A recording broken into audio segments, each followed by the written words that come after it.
This is Optimal Living Daily episode 2583, The Only Remedy for FOMO, the Fear of Missing Out, by Courtney Carver of BeMoreWithLess.com. And I'm Justin Malik. And I'm going to jump right into today's post as we optimize your life.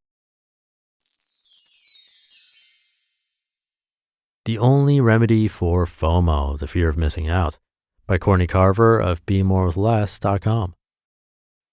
FOMO is the acronym for the fear of missing out, and isn't just something that's fun to say, it's real. We're struggling with the fear of missing out on activities, information, opportunities, connection, and many other things. We struggle to keep up, to catch up, to be included, noticed, and loved, all in the name of FOMO. You may have FOMO if you're doing any of the following: saying yes when your heart says no, scrolling endlessly through Facebook and other social media feeds, constantly checking your phone, sleeping less, compromising self-care practices, rushing, choosing convenience over quality, wasting time feeling bad about what you missed, or being exhausted for attempting to do it all. The only remedy for FOMO is to be present. When you're truly present, there is no regret for the past or fear of the future. When you're present, you notice everything and everyone around you, the big picture, the little pictures, and all the tiny details that contribute to the moments which make up the here and now, which make up your life. And that's just what happens on the outside. Your body, heart, and soul change on the inside too when you give yourself permission to be fully alive and aware, to show up for your life. That's presence. 5 ways to stay present and eliminate FOMO. Number 1, stop acting like everything is an emergency. If you're living and or working in a reactionary state or under stressful conditions, you might be used to treating everything like an emergency. It's not. Instead, choose to underreact, respond thoughtfully, leave the drama and stress out of it. The simple act of giving yourself room to breathe will bring you into the present. From there, you can make your decisions based on fact, not fear. Number 2, turn off your devices. We say we keep our devices on in case someone needs to reach us or in case there's an emergency. And then we make everything an emergency, see number 1. When our minds are on our phone notifications and the anticipation of new information coming across our devices, we simply cannot be present. We're scattered, distracted, and completely unaware of what matters now. It's then that we ignore the people we love most, make crappy decisions, and feel stress when we should feel peace. Find a way to make your devices add value to your life by setting limits. Experiment. Set limits and create your own experiment. Instead of checking all day long, schedule 2 intentional sessions with your digital device a day or less. The distraction of a check-in is not nearly as damaging as the time lost trying to come back to what you were doing.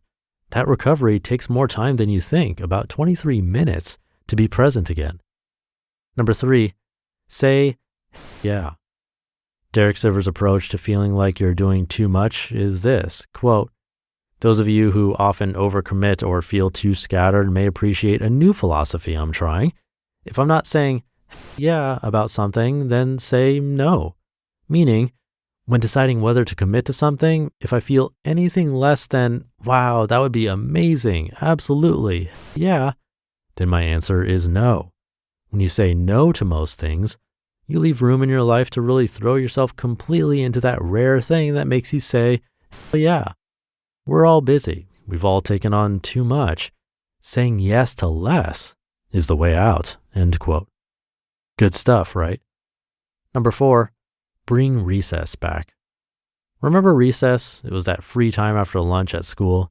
It was a time to play. When you were a little kid and went out to play, you didn't worry about tomorrow or yesterday. You didn't care about how you looked or what people thought of you. Instead, you jumped in the puddles, rolled down the hill, and laughed until you cried. If you want to be present, fold up your to-do list and go play. Take a walk, sing a song, paint a mural, hike up a mountain, or go jump in a puddle. Bring recess back and play your way. And number 5, choose deep versus wide. Would you rather have just a taste of 100 things on your bucket list to say you accomplished them, or the opportunity to savor a few? Give in to FOMO, go wide and take a taste, have a little bit of everything, or choose a deep, meaningful dive into something you care about.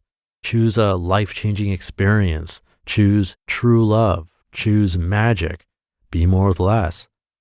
FOMO signals a lack of engagement. If you're worried about what you're missing, you cannot be present.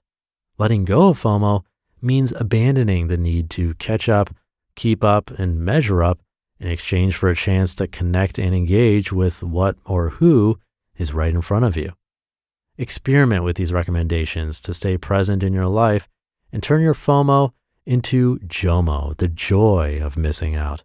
Feel joy that you have a choice, joy that you're protecting what matters most, and joy that you are present because you are finally living.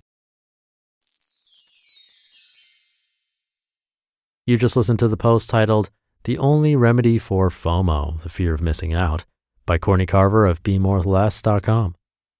Thank you to Courtney for the posts. One thing that hit home for me is the first tip, that was stop acting like everything is an emergency.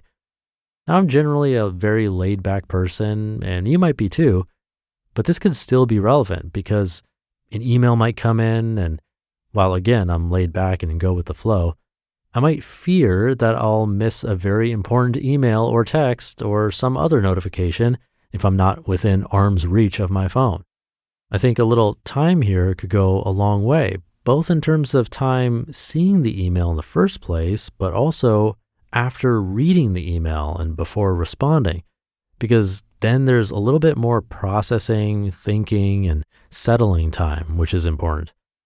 Well, there's a quote in there from Derek Sivers, and it's funny to me because that quote is from an article that I narrated a very, very long time ago, all the way back in episode 44, in fact. I don't love referencing episodes that old usually because I cringe a bit when I hear the sound of it. It's changed a lot since then, but I guess that's okay.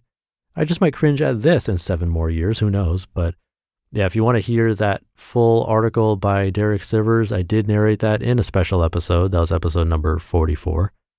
But I'll leave it there for today. Thank you for listening. Have a great rest of your day, and I'll see you tomorrow where your optimal life awaits.